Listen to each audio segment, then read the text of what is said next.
مذہب کی بنیاد پر اس ملک کے اندر آپ ہمیں جینے کا حق نہیں دیں گے، ہم اپنے جینے کا حق کو لیں گے۔ آپ نے جس سیاست کو اختیار کیا، آپ 2 الیکشن پہلے دیکھیے کس قوت کے ساتھ بی جے پی آئی تھی، آپ نے جس پالیسی کو اختیار کیا، سیکولرزم کو آگ لگانی چاہیے، اس کا نتیجہ اس الیکشن میں کیا ہوا؟ بی جے پی ہار گئی۔ میں کہتا ہوں کہ اگر چندرا بابو نائیڈو کی بیساکھی نہ ہوتی اور ادھر نتیش کمار کی بیساکھی نہ ہوتی تو بی جے پی گورنمنٹ نہیں بنا سکتی۔ کیا ہوا؟ وہ جو 14 سال پہلے اتنی قوت کے ساتھ آئی تھی کہ لگتا تھا کسی دوسری جماعت کا چراغ ہی نہیں جل رہا ہے، وہ چراغ آج بجھ کیسے گیا؟ اس پالیسی کی وجہ سے۔ ملک کی پالیسی اگر بھائی بھائی کی ہوگی ملک زندہ رہے گا۔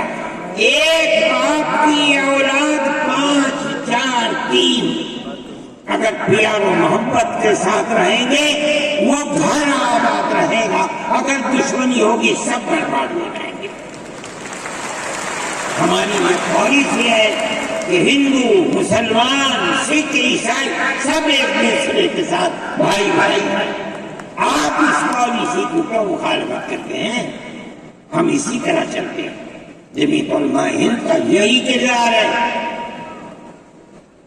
جمعیت علماء ہند آج بھی یہی کرتی ہے۔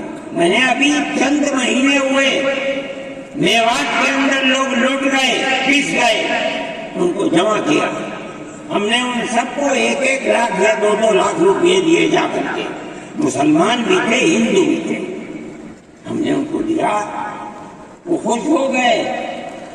ہم ہر سال تقریباً 1.5 کروڑ روپئے دیتے ہیں بچوں کو جو پڑھنے والے ہوتے ہیں، جو غریب ہوتے ہیں، اونچی تعلیم کے لیے۔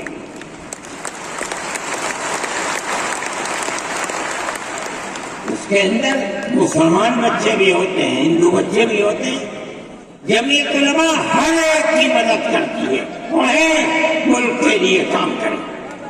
میں جا رہا تھا ایک مرتبہ بنگلور سے سوار ہوا، مجھے جانا تھا سوئٹزرلینڈ، ایک میٹنگ تھی وہاں سعودی عرب کی، سوئٹزرلینڈ کے اندر۔ میں جب گیا جہاز کے اندر صبح ہوئی تو میں نے چائے وائے پی، میرے پاس جو پائلٹ تھا چلانے والا وہ آیا، میرا شکریہ ادا کرنے لگا، آپ نے بڑی محبت ملا۔ میں نے سوچا کیا بات ہے، کیا آپ کو کہنے لگے کہ مجھے اس جگہ تک پہنچنے میں جمعیت علماء اگر مدد نہ کرتی میں نے کچھ کر سکتا۔ مجھے حیرت ہو گئی کہ کیا بات ہے، ہم ہر ایک کی مدد کرتے ہیں۔ کیرلا کے اندر سیلاب آیا، لوگ لٹ گئے، مر گئے، ہم نے مکانات کی مرمت کی، ہم نے مکانات کو سرنو بنوایا بھی، میں نے چابیاں بھی دی اور تمام میڈیا نے اس کو دکھلایا۔ ہندو بھی تھے، مسلمان بھی تھے، ہندو عورتیں بھی تھیں جن کے ہاتھوں میں نے چابی دی ہے۔ جمعیت علماء کا یہ کردار ہے۔ ہمارے بزرگوں نے متحدہ قومیت کتابیں شائع کی ہیں، اس کا مطلب ہے کہ ہندوستان کی قوم مذہب کی بنیاد پر نہیں بٹے گی، جو ہندوستان میں رہتا ہے ان سب کی ایک ہی قوم ہے، مذہب کی بنیاد پر قومیں تقسیم نہیں ہوگی۔ یہ ہمارا کردار ہے، ہم اس کردار پر زندہ ہیں اور اسی پر چلتے ہیں۔ صحیح ہے، یہ ملک کے اندر جو پالیسی چل رہی ہے کہ ان کو مار دو، ان کو گرا دو، ان کو، آسام کے اندر یہ پالیسی آج سے نہیں سن 12 سے چل رہی ہے۔ جمعیت علماء تنہا جماعت ہے ملک کے اندر جو آسامیوں کے مسائل کو جانتی ہے۔ یہاں سے رہنے والے، ان کی زبان اور ہے، ان کا کلچر اور ہے، بہت دور ہے، دنیا کے آخر میں رہتے ہیں، کون جانتا ہے ان کے مسائل کو؟ تنہا جمعیت علماء ہے جو ان کے مسائل سے دلچسپی لیتی ہے، گھستی ہے، کروڑوں روپیہ خرچ کرتی ہے۔ یہ ایک مسئلہ تھا، اس سے پہلے ایک اور مسئلہ تھا۔ کہا گیا کہ پنچایت اگر کسی کو آسام میں یہ سرٹیفکیٹ دیتی ہے کہ یہ ہندوستانی ہے تو وہ سرٹیفکیٹ نامقبول ہوگا۔ 47 لاکھ آدمی اس سے متاثر ہے۔ جو پھر اپرست پارٹی کی وہ کہتی تھی کہ پنچایت کے سرٹیفکیٹ کو قبول نہ کیا جائے۔ اگر یہ فیصلہ ہو جاتا تو 47 عورتیں 47 لاکھ اپنے بچوں کے ساتھ ملک کے اندر بھیک مانگنے والوں کی زندگی بسر کرتے۔ ہم نے سپریم کورٹ کے اندر اس کو چیلنج کیا۔ سپریم کورٹ کہا جاتا ہے، لیکن در حقیقت یہ ملک میں بسنے والے ان غریب اور لاچار لوگوں کی پناہ گاہ جن کے سامنے ملک میں کوئی راستہ نہیں بچتا، تو وہ کورٹ میں پہنچتے ہیں کہ ہماری مدد کرو۔ ہم پہنچ گئے، اپنے لیے نہیں، ان غریبوں کے لیے پہنچے جو 47 لاکھ تھے۔ آپ نہیں جانتے اس کے اندر 24 لاکھ ہندو عورتیں تھیں۔ آپ سمجھے؟ اور جمعیت علماء گئی۔ میں بہت پریشان تھا کہ الہ العالمین کوئی مدد کرنے والا علاوہ تیرے کوئی مدد کرنے والا نہیں ہے۔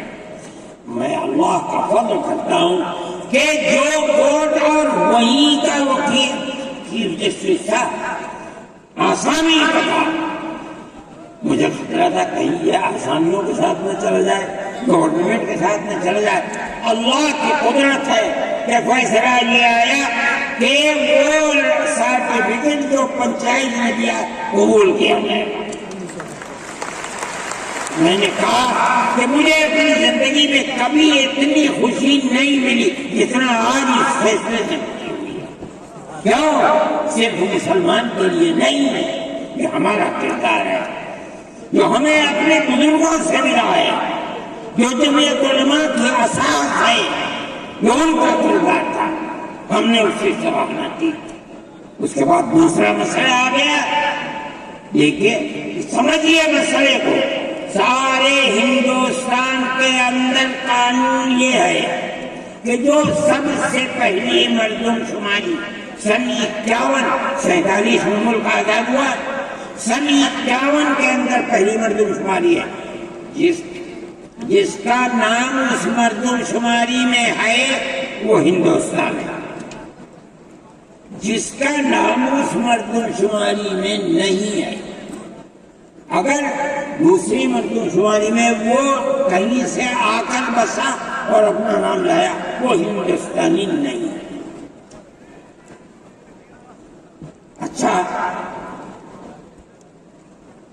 پاکستان ایک مغربی پاکستان تھا، ایک مشرقی پاکستان تھا۔ اندرا جی نے اپنے زمانے کے اندر تمام جھگڑوں کو ختم کرنے کے لیے مغربی پاکستان کو الگ، مشرقی پاکستان کو الگ کیا۔ جنگ ہوئی، مشرقی پاکستان ٹوٹ گیا اور بنگلہ دیش بن گیا۔ اس وقت بہت بڑی بمباری ہوئی دونوں ملکوں کے اندر، ادھر کے لوگ ادھر، ادھر کے لوگ ادھر، سب لوگ بیٹھے، راجیو بیٹھے، بی جے پی بیٹھی، جو وہاں کی پارٹیاں تھیں صوبائی وہ بیٹھی، اور سب نے بیٹھ کر طے کیا کہ آسام کے اندر ہندوستانی ہونے کی دلیل سن 71 کی مردم شماری ہوگی۔ سارے ملک سے الگ، سارے ملک میں مردم شماری میں ہندوستانی ہونے کے لیے 51 کی ہے، مگر سب پارٹیوں کے دستخط ہیں اس کے اوپر۔ آسام کے اندر 51 نہیں 71 ہوگا. اب آپ دیکھیے جو فرقہ پرست، اور میں کہتا ہوں ببانگ دور کہتا ہوں کہ آسام کے چیف منسٹر کا کردار بدبودار کردار ہے، خراب کردار ہے، مسلمان کو دفن کرنے کا کردار ہے. وہ یہ کہتا ہے کہ آسام کے سوا آسام کے اندر مردم شماری 71 نہیں، جیسے سارے ہندوستان میں 51 ہے، اسی طرح آسام کے اندر بھی 51 ہے. آپ سمجھتے ہیں اس کا اثر؟ آج اس کا اثر یہ ہوگا کہ اگر 71 ٹوٹ جائے اور 51 پر آ جائے تو آسام کے اندر 1.5 کروڑ بچے اور بڑے سب ہندوستان سے باہر آئے، کہاں جائیں گے؟ صرف مسلمان کی مخالفت، کھانا ہضم نہیں ہوتا ہے بغیر مسلمان کی بربادی کے. کوئی نہیں تھا، تنہا جمعیت علماء تھی.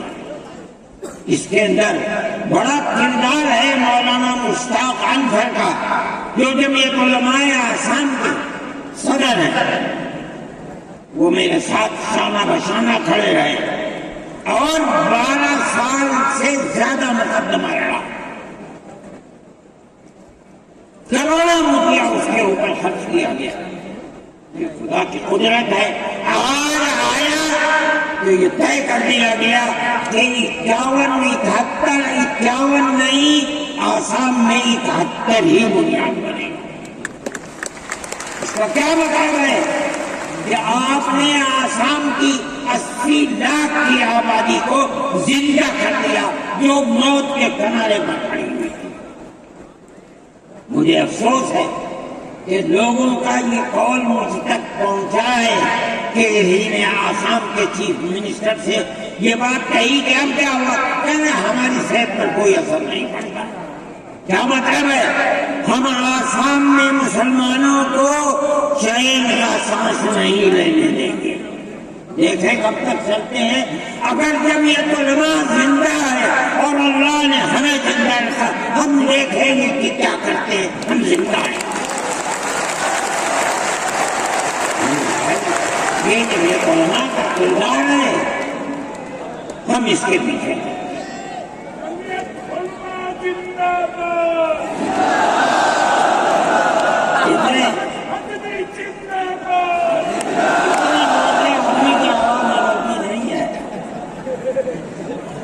میرے بھائی، ہمارا یہی کردار ہے. ہم ان مسلمانوں کی مدد کرتے ہیں جو مسلمان مصیبت کا شکار ہے. یہ فرقہ پرست ذہن جس کا میں ذکر کر رہا ہوں ہر جگہ موجود ہے، ہر وقت موجود تھا.